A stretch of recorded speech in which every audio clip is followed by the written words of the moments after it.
Welcome to S6 TV Telugu బులెటిన్ల ముందుగా headlines.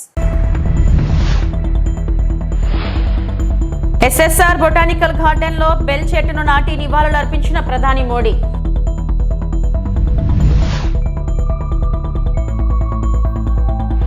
June కల్లా హంద్రీనీవా ప్రాజెక్ట్ రెండో దశ పనులు పూర్తి, మంత్రి నిమ్మల రామానాయుడు.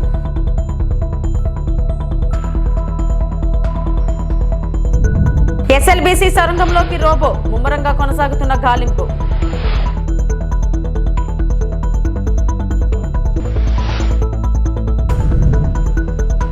మారిషస్లోని పోర్ట్ లూయిస్లోని sir Seewoosagur Ramgoolam botanical garden ను ప్రధానమంత్రి నరేంద్ర మోడీ సందర్శించారు. అక్కడ ఆయన పుష్పగుచ్చం ఉంచి పవిత్రమైన బెల్ చెట్టును నాటారు. ఈ సంకేత సంజ్ఞ భారతదేశం మరియు మారిషస్ మధ్య లోతైన పాతుకుపోయిన సంబంధాలను హైలైట్ చేస్తుంది. ఆయనతో పాటు మారిషస్ ప్రధానమంత్రి నవీన్ రామ్ గులాం కూడా ఉన్నారు.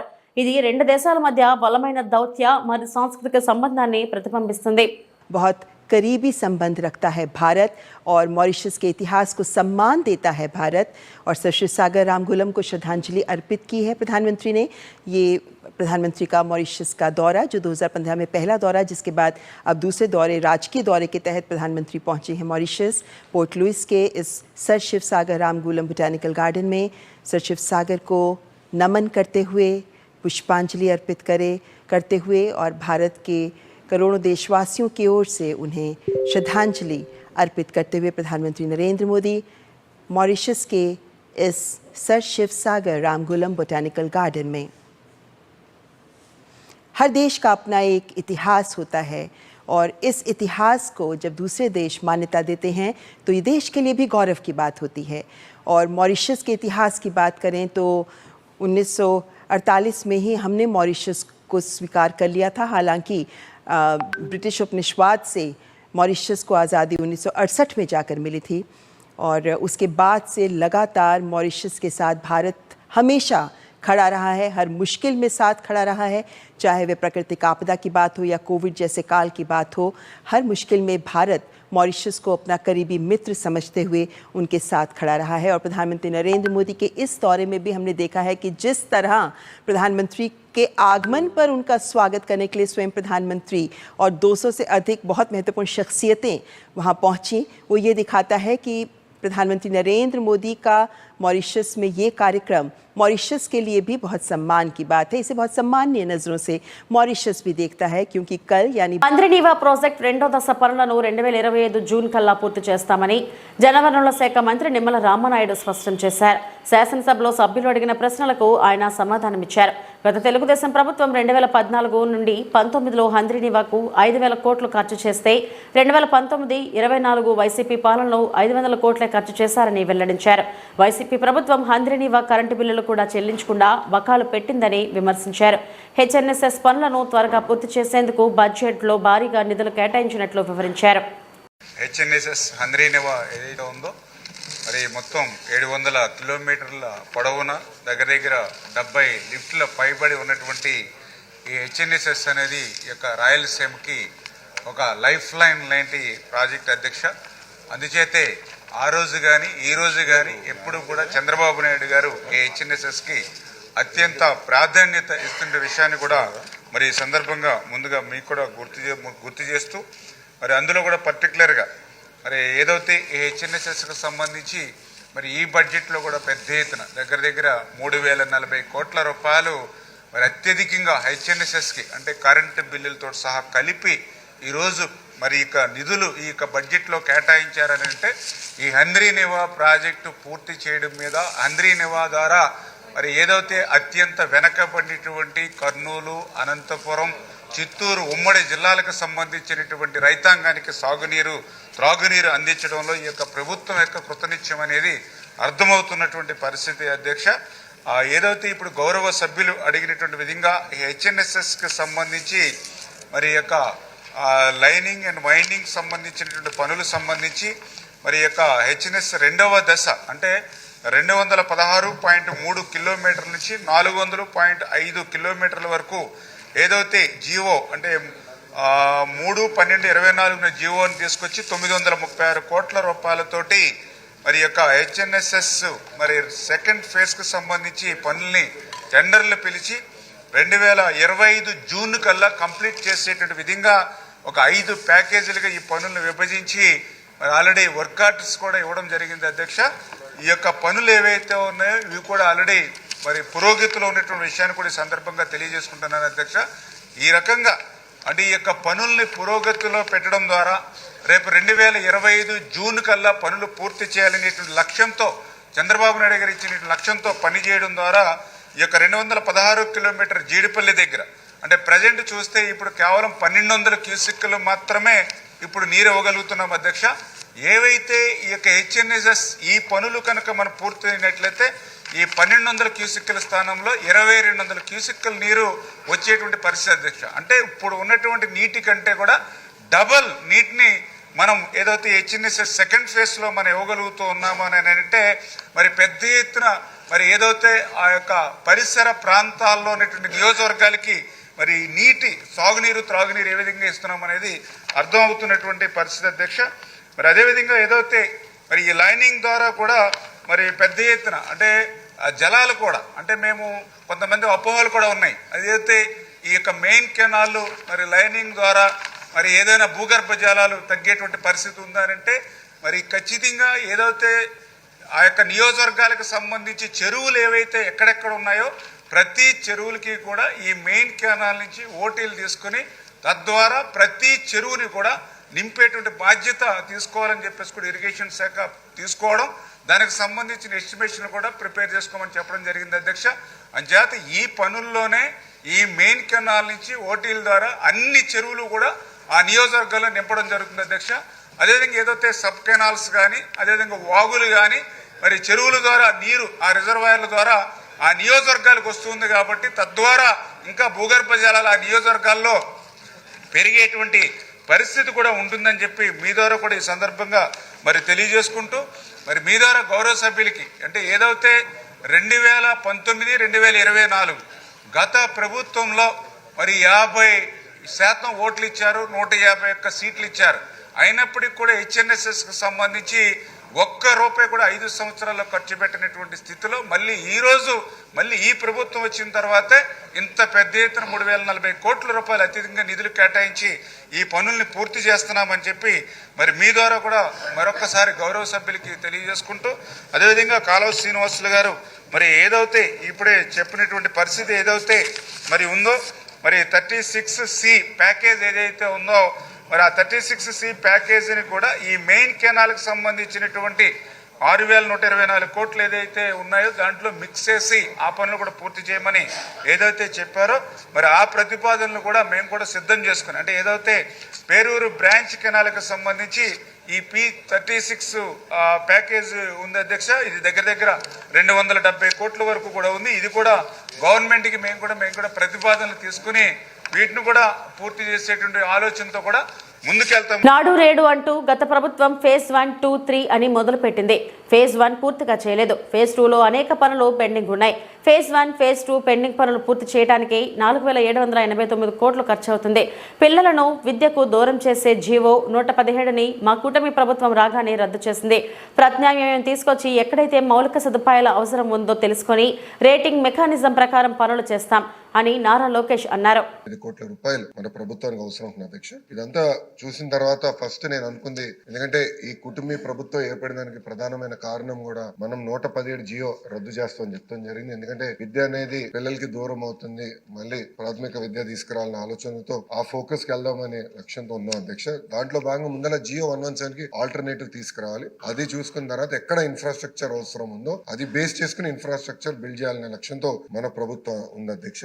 దాంట్లో అధ్యక్ష మీరు చూస్తే ఇన్ఫ్రాస్ట్రక్చర్ కూడా అనేక స్టార్ రేటింగ్లు ఇస్తాం జరిగింది అధ్యక్ష. 0, 1, 2, 3, 4, 5 స్టార్. ఎందుకు చేసామంటే నేను కూడా వ్యత్యాసం చేశాను. కొన్ని పాఠశాలలో ఇన్ఫ్రాస్ట్రక్చర్ అన్ని ఉన్నాయి, బెంచ్లు ఉన్నాయి, టీవీలు ఉన్నాయి, రంగులు ఉన్నాయి. కొన్ని పాఠశాలలో అసలు ఏమి లేవు అధ్యక్ష. అంటే కంప్లీట్ ఎక్స్ట్రీమ్స్ నాకు ఫీల్డ్ లో కంపెనీ ఇది కరెక్ట్ కాదని భావించి కొన్ని నిర్ణయాలు. ఒకటి లీక్ ప్రూఫ్ బిల్డింగ్, అన్నిటికీ పెయింట్ ఉండాలి, ఎలక్ట్రిసిటీ ఉండాలి, ఫంక్షనల్ టాయిలెట్ ఉండాలి, డ్రింకింగ్ వాటర్ ఫెసిలిటీస్ ఉండాలని నిర్ణయం తీసుకున్నాం. దీంట్లో భాగంగా మనం అనేక రేటింగ్ మెకానిజం ఏర్పాటు చేసాం. ఆ రేటింగ్ ఎట్టి చేస్తున్న వివరాలు గౌరవ సభ్యులు కూడా నేను పంపిస్తాను అధ్యక్ష. దాంతో వాళ్ళు కూడా ఒక ఐడియా వస్తుంది. దాన్ని బట్టి వాళ్ళ నియోజకవర్గాల్లో ఎందుకు ఒక పాఠశాల ఆ రేటింగ్ వచ్చిందని కూడా తెలుసుకుని అది ఎట్లా ఇంప్రూవ్ చేయాలో వాళ్ళు కూడా ఒక అవకాశం అవకాశం ఉంటుంది అధ్యక్ష. ఇప్పుడు వాస్తవంగా అధ్యక్ష అన్ని ప్రభుత్వ పాఠశాలల్ని మనం 5 స్టార్స్ రేటింగ్ తీసుకురావాలి. సుమారుగా ఈ రోజు SSR రేట్ ప్రకారం 13,526 కోట్ల రూపాయలు అవసరం ఉంది అధ్యక్ష. సో ఇదేదో ఒక్క రోజులో చేసేస్తాం, ఒకేసారి అయిపోతుంది అనుకుంటాం, ప్రమాదకరం. చేయలేము అధ్యక్ష. అది ఒక రోజు అయ్యే పని కాదు. అందరం కలిసికట్టుగా పని చేస్తే ఒక 5 నుంచి 7 సంవత్సరాలు పడుతుంది అధ్యక్ష. ఇక్కడ నేను గౌరవ సభ్యులందరినీ కూడా ఏంటంటే మనం కూడా ప్రభుత్వ పాఠశాలల్ని దత్తత తీసుకుని లోకల్ CSR నిధులు కానివ్వండి, ఇతర వేరే కార్యక్రమాల ద్వారా నిధులు జతపరిచి ఈ ప్రభుత్వ పాఠశాలని ఇన్ఫ్రాస్ట్రక్చర్ ని ప్రధానంగా ఇంప్రూవ్ చేయాలని గౌరవ సభ్యులందరినీ కోరుతున్నా అధ్యక్ష. ఉచిత కంటి వైద్య శిబిరాన్ని ప్రారంభించిన ఎమ్మెల్యే వాకిటి శ్రీహరి. మక్తల్ నియోజకవర్గం గడ్డంపల్లి గ్రామ రైతు వేదికలో డాక్టర్ వాకిటి శ్రీహరి అన్న సేవా సమితి ఆధ్వర్యంలో ఉచిత కంటి వైద్య శిబిరాన్ని ప్రారంభించిన మక్తల్ నియోజకవర్గ శాసనసభ్యులు శ్రీ డాక్టర్ వాకిటి శ్రీహరి. అనంతరం గౌరవ ఎమ్మెల్యే మాట్లాడుతూ చుట్టుపక్కల గ్రామ ప్రజలు కందూరు రామరెడ్డి లయన్స్ క్లబ్ వారి సౌజన్యంతో ఉచిత కంటి సేవలను కంటి చూపు సమస్య ఉన్న ప్రతి ఒక్కరూ సద్వినియోగం చేసుకోవాలని సూచించారు. ఇట్టి కార్యక్రమంలో నియోజకవర్గ కాంగ్రెస్ పార్టీ నాయకులు, కార్యకర్తలు, అభిమానులు మరియు గ్రామస్తులు పెద్ద ఎత్తున పాల్గొన్నారు. ఈ ఊర్లో ఉన్నటువంటి వాళ్ళందరూ కూడా గిరి నుంచి భక్తలు పోయి భక్తలకి పాదమూరుకో పేటకో పోయి చూపించుకొని ఆ పోయేటప్పుడు రెండు కావాలి. మళ్ళీ సపోర్ట్ లేకపోతే ఇబ్బంది అవుతుంది. ఇంకా తినే ఖర్చులు, ఉండే ఖర్చులు, ఆ డాక్టర్ దొరుకుతాడో భయం, ఇవన్నీ కూడా ఇబ్బందులన్నీ వద్దు. మేము ఈ ప్రాంతంలో ఈ పేద మందికి అంతా కూడా సేవ చేస్తామని చెప్పేసి సేవ చేయడానికి ముందుకు వచ్చినటువంటి రవికి, నూరుద్దీన్కి, హసముద్దీన్కి, నరసింహకు, వీళ్ళకి మీరు గట్టిగా సపోర్ట్ కొట్టాలి. మరి ఈ కార్యక్రమాన్ని రైతు వేదిక వల్ల ఆయా ప్రాంతంలో లీడర్లంతా పట్టుకొని ఈ రాజకీయ కోసం కాదు, ఈ ప్రాంతంలో ఉన్నటువంటి ఈ కన్ను చూపు తక్కువ ఉంటుంది, కొంతమంది దూరం చూపు లేకుంటుంది, కొంతమంది దగ్గర చూపు లేకుంటుంది, కొంతమంది కన్ను గుడ్డు మీద పువ్వు వస్తుంది, పూత వస్తుంది. ఇవన్నిటినీ కూడా లేదా మనం ఇంకా లోతుగా ఆలోచన చేస్తే ఆపరేషన్ చేసేటువంటి పరిస్థితి వస్తుంది. ఇవన్నీ కూడా మిమ్మల్ని గుర్తించి సాయంత్రం 5 గంటల వరకు ఈ గ్రామ ప్రజల సహకారంతో వారికి భోజన వసతి ఉంటుంది, వారు చేసుకొని మిమ్మల్ని అంతా చూసి అందరినీ టెస్ట్ చేసి మీకు ఏ లోపం ఉందో ఆ లోపం రాసుకొని ఆ కంటి మీద పేపర్ అతికించి మీ అందరినీ ఈయన బస్సు తీసుకొచ్చి ఈ నుంచి పాలమూరు తీసుకుపోయి ఆపరేషన్ చేయించడం, పొర తీయించడం అన్ని చేసి ఒక పూట ఆంటీ పెట్టుకొని పొద్దుగాలు అయినాక మీకు మళ్ళీ బ్రెడ్, పాలు, చాయ్ ఇచ్చి మళ్ళీ మీకు వారం రోజులకు సరిపడంత గోళీలు ఇచ్చి ఆ గోళీలను ఇచ్చడం ఒక్కటే కాకుండా మళ్ళీ ఆని వదిలిపెట్టేయడం కాదు, ఈ ఆపస్థితి ఎక్కించకపోతే మళ్ళీ ఆపస్థ తీసుకొచ్చి మళ్ళీ ఈ రైతు వేదిక కాడికి ముట్టించే బాధ్యత వీళ్ళు ఇస్తున్నారు. కాబట్టి వాళ్ళకి సపోర్ట్ కొట్టాలి. ఇంత మారుమూల ప్రాంతంలో కూడా వచ్చి సర్వీస్ చేస్తున్నారు, వచ్చి చూసి డాక్టర్ మంగళగిరి నందుగల RR కన్వెన్షన్ హాల్ నందు రాష్ట్ర బీసీ సంక్షేమ సంఘం రాష్ట్ర అధ్యక్షుడు కేశవ శంకర్రావు ఆధ్వర్యంలో రాష్ట్ర మహిళా విభాగం ప్రమాణ స్వీకార మహోత్సవ కార్యక్రమం నిర్వహించారు. ఈ రాష్ట్ర మహిళా విభాగంలో వావిలాల సరళాదేవిని రాష్ట్ర గౌరవ అధ్యక్షురాలుగా ప్రమాణ స్వీకారం చేయడం జరిగింది. కార్యక్రమంలో రాష్ట్ర బీసీ మరియు చేనేత మంత్రి వర్యులు S. సావిత్రమ్మ ముఖ్య అతిథిగా హాజరయ్యారు. ఈ సందర్భంగా సరళాదేవికి గౌరవ అధ్యక్షురాలుగా నియమితులైన పత్రాన్ని రాష్ట్ర మంత్రి వర్యులు సవితమ్మ మరియు కేసన శంకర్రావు చేతుల మీదుగా అందజేశారు. అనంతరం బాధ్యతలు చేపట్టాల్సిందిగా శంకర్రావు కోరటం జరిగింది. అనంతరం మహిళలకు సీమంతాలు, మెరిట్ స్టూడెంట్స్ కు బహుమతులు ప్రదానం చేశారు.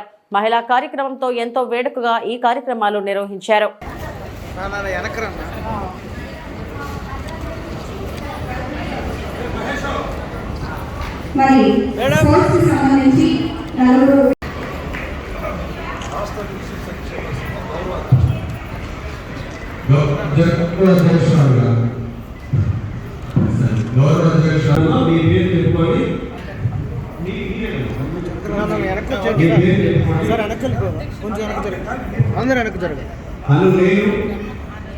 ఆంధ్రప్రదేశ్ బీసీ సంక్షేమ సంఘం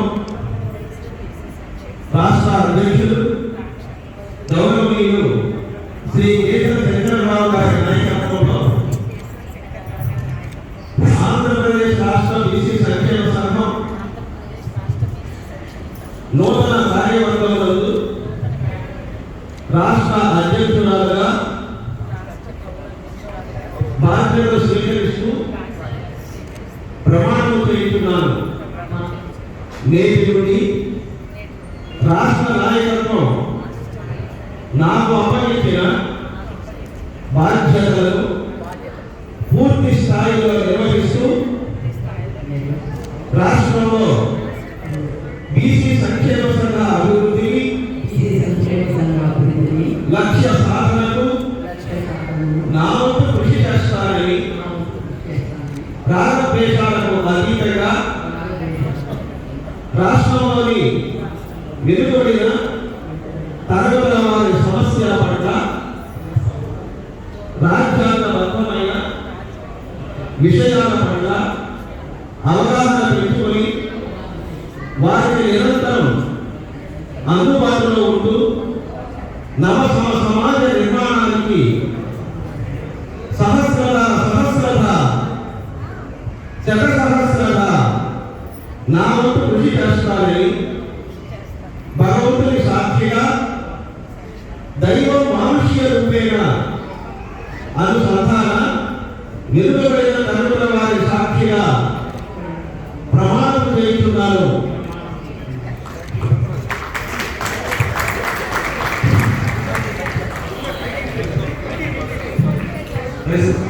ఏలూరు జిల్లా నూజివీడు నియోజకవర్గం నూజివీడు జనసేన పార్టీ ఆధ్వర్యంలో జరిగిన కార్యకర్తల సమావేశంలో ఈ నెల 14న జరిగే జనసేన పార్టీ 12వ ఆవిర్భావ సభ చలో పిఠాపురం వాల్ పోస్టర్ని ఏలూరు పార్లమెంట్ సమన్వయకర్త ఆర్టీసీ జోనల్ చైర్మన్ ఏలూరు నియోజకవర్గం ఇన్ఛార్జ్ రెడ్డి అప్పలనాయుడు మరియు నూజివీడు నియోజకవర్గ జనసేన పార్టీ సమన్వయకర్త బర్మా ఫణిబాబు చేతుల మీదుగా వాల్ పోస్టర్ని ఆవిష్కరించడం జరిగింది. కార్యక్రమంలో నూజివీడు నియోజకవర్గం జనసేన నాయకులు తోట వెంకట్రావు, చాట్రాయి మండల ప్రధాన కార్యదర్శి విస్సంపల్లి సుమన్, బొబ్బిలి శ్రీకాంత్, షేక్ ఇమ్రాన్, దుర్గాప్రసాద్, వీరాస్వామి, సూరిశెట్టి శివ, జనసేన వీర మహిళలు నిట్ల ఉమామహేశ్వరి, జక్కుల లక్ష్మి పాల్గొనడం జరిగింది. ఈరోజు ఇక్కడ ఈ కార్యక్రమం జరిగినది. అందుకు ఈ కార్యక్రమానికి జనసేన పార్టీ నాయకులకు, వీర మహిళలకు, కార్యకర్తలందరికీ పేరు పేరున నమస్కారాలు తెలియజేస్తూ, ముఖ్యంగా మరి మన పవన్ కళ్యాణ్ గారు ఏదైతే ప్రతి సంవత్సరం ఒక పండగ వాతావరణం కార్యకర్తలకి, నాయకులకి అందరికీ ఒక పండగ వాతావరణంగా మనకి అందరూ కలిసే విధంగా ఒక ఆవిర్భావ సభ మరి ఏర్పరచడం జరుగుతుంది. అలాగే ప్రతి ఏటా మరి ఈ ఆవిర్భావ సభ ఒక పండగ వాతావరణంలో నెలకొనడం మన అందరికీ చాలా శుభ సంతోషం. ఎందుకంటే ఈరోజు మనం కూటమి ప్రభుత్వంలో వచ్చాక మొట్టమొదటి జరిగే మరి మొదట ఆవిర్భావ సభ. ఈ సభని మరి కార్యకర్తలు, నాయకులందరూ మరి విలేజ్ల్లో మరి తిరిగి మరి కార్యకర్తలను అందరినీ సమయపరిచి మరి రేపు జరగబోయే 14వ ఆవిర్భావ సభకి మరి భారీగా తరలి రావాలని, మరి అక్కడ అది చూసి మరి యావత్ రాష్ట్రము, దేశం కూడా ఒక నివిరిపోయే వాతావరణం వచ్చే విధంగా ఉండాలని మరి ఈ సభ దేవుని దయ వల్ల మరి మన పవన్ కళ్యాణ్కి మంచి ఆరోగ్యం ఇస్తూ మరి ఈ సభ విజయవంతం చేయాలని ప్రతి కార్యకర్త మనస్ఫూర్తిగా కోరుకోవాలని ఈ సందర్భంగా తెలియజేస్తుంది. నూజివీడు నియోజకవర్గం సమన్వయకర్త బర్మా ఫణిబాబు గారి ఆధ్వర్యంలో నూజివీడి జనసేన పార్టీ నాయకులు, వీర మహిళలు, జన సైనికులంతా కూడా ఇక్కడ రావడం జరిగింది. ఈరోజు ఈ యొక్క పోస్టర్ రిలీజు ఏదైతే మార్చి 14 జరిగేటువంటి జనసేన పార్టీ ఆవిర్భావ సభను విజయవంతం చేయాలని చెప్పేసి ఈ యొక్క పోస్టర్లు కూడా మరి నియోజకవర్గంలో, నూజివీడు నియోజకవర్గం అంతా కూడా పోస్టర్లు అంటించి, అదేవిధంగా కార్యకర్తలు, నాయకులు, జన సైనికులు, వీర మహిళలు అందరూ కూడా ఈ యొక్క సభకి తరలి వచ్చి విజయవంతం చేయాలని. ఎందుకంటే దేశం అంతా కూడా ఈ యొక్క జనసేన పార్టీ ఆవిర్భావ సభ ఏ విధంగా ఉంటుంది, పవన్ కళ్యాణ్ గారి యొక్క సందేశం ఏ రకంగా ఉంటుంది, రాబోయేటువంటి కాలానికి ఏ రకమైనటువంటి కార్యాచరణని ప్రకటిస్తారు, ఈ యొక్క గడిచిన 8-9 నెలలు చేసినటువంటి అభివృద్ధి కార్యక్రమాలు, రాష్ట్రానికి జరిగినటువంటి మేలు, ఈరోజు కేంద్ర ప్రభుత్వం నుంచి తీసుకొస్తున్నటువంటి నిధులు, అన్ని విషయాల్లో కూడా అక్కడ ప్రస్తావనకు వస్తుంది. దానికి భారీ స్థాయిలో ఏలూరు పార్లమెంట్ నుంచి భారీ స్థాయిలో మరి జనసేన పార్టీ నాయకులు, కార్యకర్తలు, ప్రజలు కూడా స్వచ్ఛందంగా అందరూ కూడా వస్తూ ఉన్నారు. వీర మహిళలంతా కూడాను ఈ యొక్క కార్యక్రమాన్ని మరి విజయవంతం చేయాలని, ఈ రాష్ట్రం అన్ని విధాలుగా కూడా ముందంజలో ఉంచడానికి పవన్ కళ్యాణ్ గారు, మరి ముఖ్యమంత్రి చంద్రబాబు నాయుడు గారు, నరేంద్ర మోడీ గారి యొక్క సహకారంతో చేస్తున్నటువంటి కార్యక్రమాలన్నింటినీ కూడా ఆంధ్రప్రదేశ్ 5.5 కోట్ల మంది ప్రజలందరూ కూడా స్వాగతిస్తూ ఉన్నారు. భవిష్యత్తులో ఇంకా మంచి కార్యక్రమాలు చేయడానికి వారికి మంచి ఆలోచన, శక్తిని, ధైర్యాన్ని, జ్ఞానాన్ని ఇవ్వడానికి ఆ పరమేశ్వరుడు వారికి అందించాలి. అదేవిధంగా ఈ యొక్క సభ దేశం, అదేవిధంగా మీడియా ద్వారా, సోషల్ మీడియా ద్వారా ప్రపంచం అంతా కూడా తిలకించేటువంటి అవకాశం ఉంది. దీని ద్వారా రేపు రాబోయే రోజుల్లో బలమైనటువంటి ఒక శక్తిగా ఈ రాష్ట్రాన్ని పరిపాలించేటువంటి దిశగా జనసేన పార్టీ అడుగులు వేస్తుందని చెప్పేసి ఈ సందర్భంగా తెలియజేస్తూ ఈ యొక్క సభను విజయవంతం చేయవలసిందిగా అందరికీ కూడా కోరుతూ ఉన్నాం. మరి ఈ కార్యక్రమానికి వచ్చినటువంటి పనిబాబు గారు మరి నూజివేడ్ నియోజకవర్గంలో మరి జనసేన పార్టీ బలోపేతానికి వారు అన్ని విధాలుగా కూడా కృషి చేస్తున్నారు. వారి అందరిని కూడా అభినందిస్తూ ఉన్నాం. ఎస్ఎల్బిసి టనల్ లోపల తప్పిపోయిన మిగిలిన 7 మంది కార్మికులను వెతకడానికి మరియు రక్షించడానికి రోబోలను మోహరించారు. అన్వి రోబోటిక్స్ నిపుణులు రోబోట్ తో రెస్క్యూ ఆపరేషన్ లో చేరడానికి ఎస్ఎల్బిసి సొరంగంలోకి ప్రవేశించారు.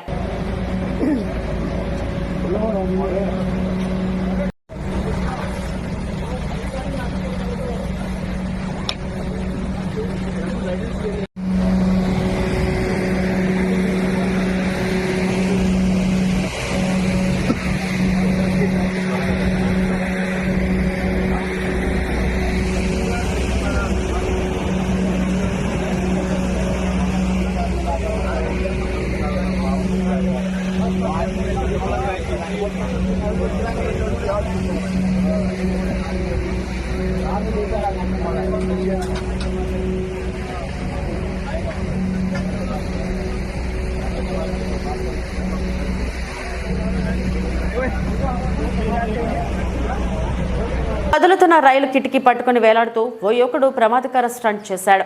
ఆ తర్వాత రైలు వేగం తగ్గాక నేలపై దిగబోయి వెనక్కి పడిపోయాడు. ఈ ఘటన యూపీలోని కాస్గంజ్ కాన్పూర్ స్టేషన్ల మధ్య జరిగింది. ఈ వీడియో సోషల్ మీడియాలో వైరల్ కాగా యువకుడిని పోలీసులు అదుపులోకి తీసుకున్నారు.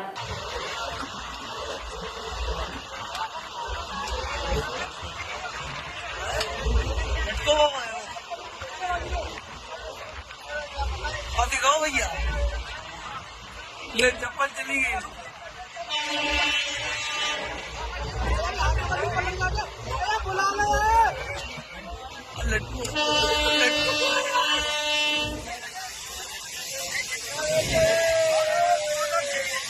चंबलिंग करते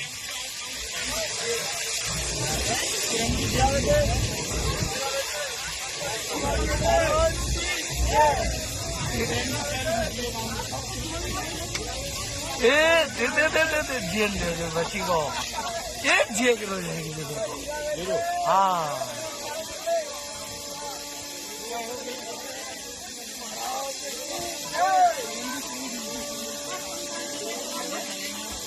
డాక్టర్ బిఆర్ అంబేద్కర్ కోనసీమ జిల్లా అమలాపురం రూరల్ మండలం సమనస గ్రామ పంచాయతీ రాంగాపురం గ్రామంలో ఇటీవల జరిగిన అగ్ని ప్రమాదానికి సర్వం కోల్పోయిన సత్తాల చింతాలు కుటుంబానికి జిల్లా ఇండియన్ రెడ్ క్రాస్ సొసైటీ అధ్యక్షులు మరియు జిల్లా కలెక్టర్ ఆర్ మహేష్ కుమార్ ఆదేశాల మేరకు జిల్లా Indian red cross society chairman Korukonda Satyanarayana చేతుల మీదుగా వంట సామాగ్రి, ఐజీని కిట్, టార్పాలిన్, కూరగాయలు, బియ్యం, బట్టలు, బ్లాంకెట్ అందించడం జరిగింది. కార్యక్రమంలో రెడ్ క్రాస్ సభ్యులు ఆదిత్య కిరణ్, గ్రామ సర్పంచ్ పరమట శ్యామ్ కుమార్, మాజీ సర్పంచ్ నడింపల్లి ఉదయబాబు, రెడ్ క్రాస్ సభ్యులు కుంచె స్వర్ణలత తదితరులు పాల్గొన్నారు.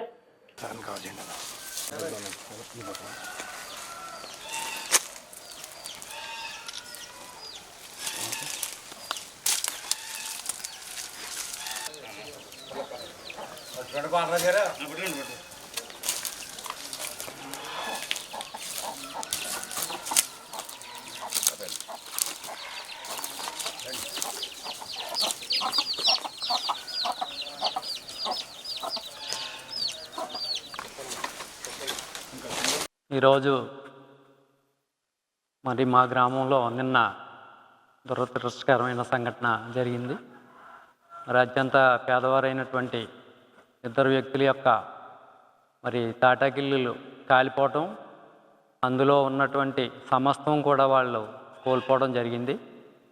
ఆ సందర్భాన్ని పురస్కరించుకుని మరి రెడ్ క్రాస్ సంస్థ చైర్మన్ గారు మరియు సభ్యులు అందరూ కూడా మరి ఆ కుటుంబాన్ని ఆదుకోవటానికి ఈ కార్యక్రమానికి ఇచ్చేశారు.